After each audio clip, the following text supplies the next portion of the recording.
Okay guys, welcome back. So I'm going to tell you this wee dabbler. It's basically just an olive version of a dabbler with a red arse green Peter body. So I'm just going to show you how to put it together. It's a wee flat. I've been tying for about 5 years. It worked well for me. So the hook in the vise is a Kamasan B175 in size 10. The thread that I'm going to use to tie the fly is uni thread, yellow and black. So we'll just come in about a head length off the fly and just tie on our tying thread. I'm just working the tying thread down past the point of the hook, then I'll remove the waste piece of tying thread. Now the tail on this one is cock pheasant fibres, dyed claret. Now I do like the dabblers tied with both the Mallard tail and the cock pheasant fibres. Now I've taken off about 6 to 8 cock pheasant fibres here because I like a decent tail, but you use many fibres that you like. So just catch that in and then come in and trim that away. Now the rib is a small Opal mirage tinsel. You could use the oval silver if you like, it's up to you. Now the first 4 flies that are on that wee foam drying board are tied with oval silver tinsel as the rib, and the red game cock hackle for the body hackle. However, I like to have both, so this is just a different rib and hackle for the body. This one's probably worked better for me. Now I'm just going to dub on our, this is red SLF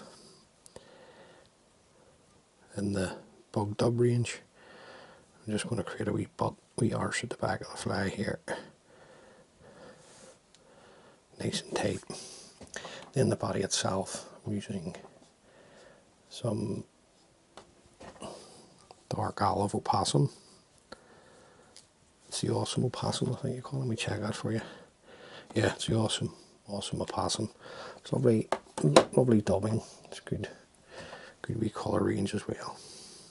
If you don't have these, just any sort of medium olive dubbing will work for you. So just dub that up our body. Now the body hackle itself, this is a waiting exclusive hand hackle.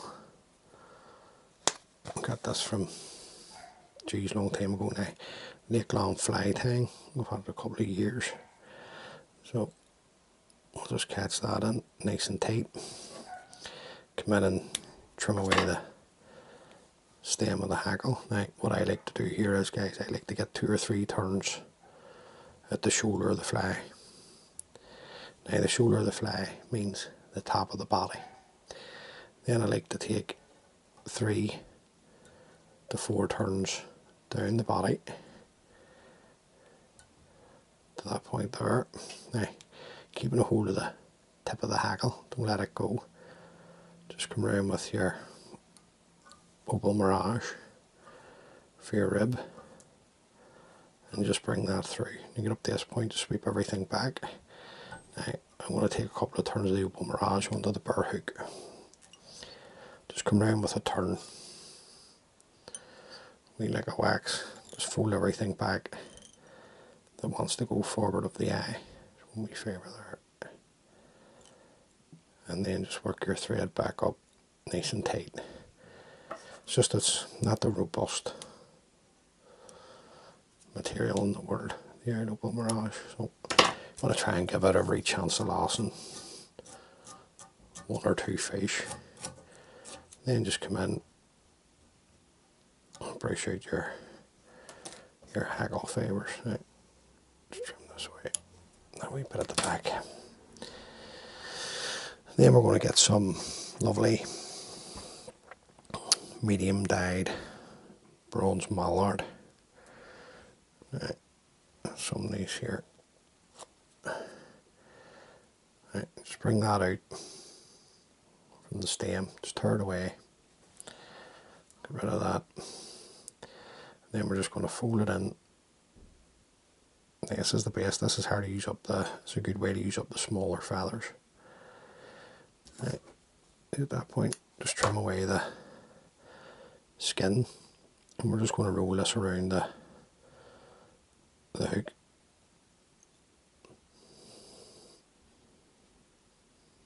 Just encourage it round with the thread, and then come in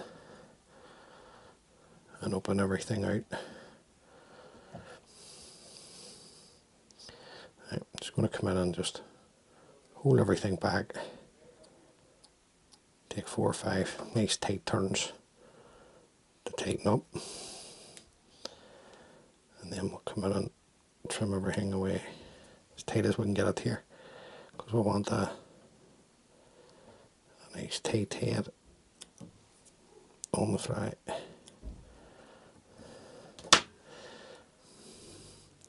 Just bring the thread down over the cut ends and back up, and then it's just your bronze Mallard wing. And then we're going to thicken the throat up as well. So what we'll do is we'll thicken the throat up first. So just take another couple of pinches of bronze Mallard from a different feather. Now just roll it within your finger and thumb, and you can see it span all the fibres up at the end. And now you can have this really short or long, it's really up to yourself. I like a nice throat of the Mallard and a Dabbler. That's just my preference. So trim that away. Come down over the cut ends again, and then back up. Put a wee lick of wax onto the thread. Then we just have to finish off with the wing. So just bring the fibres out from the stem again. Rip it away, and then we're just going to fold this in on itself to create a wing.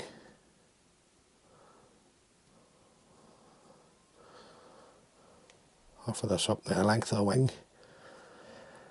It's a personal preference, isn't it? It really is. I'm just going to have mine coming slightly over halfway into the tail, just to give you a bit of a measurement there.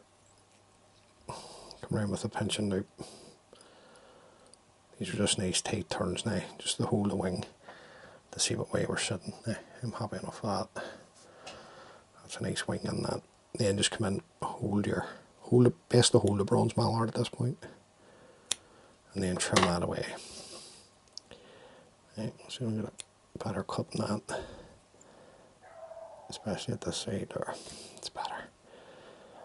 A couple of turns down over the cut ends, then bring my thread to the eye of the hook, and I'm building it up over the cut ends of the Mallard, and then on up. Then all it's left to do is to come in and just throw in a whip finish.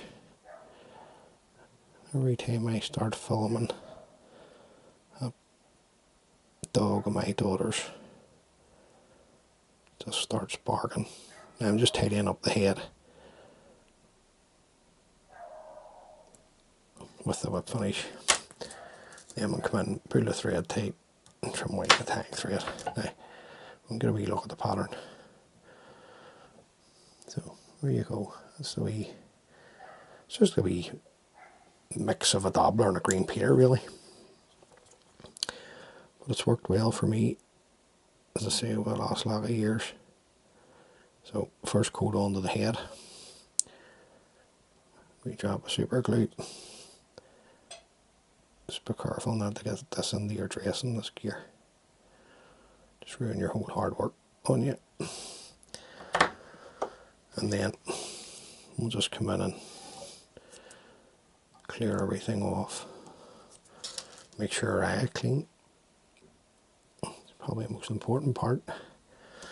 And then that'll go with these. Now, these first, oh, you can't see them. These first 4 on here are tagged with an oval silver tinsel rib and Matt's grade 2 ginger cock hackle. These 4, and then these 4 here are tagged in the pattern that I've just showed you. So hopefully you've got something from that, guys. As always, many thanks for taking the time to view a video. It's greatly appreciated. If this is the first time watching one of my videos, please consider subscribing. The channel's completely ad free. This channel is just here to help you and show you some different patterns. As always, take care of each other and yourselves, and all being well, guys. I'll catch you on the next one. Thanks for watching.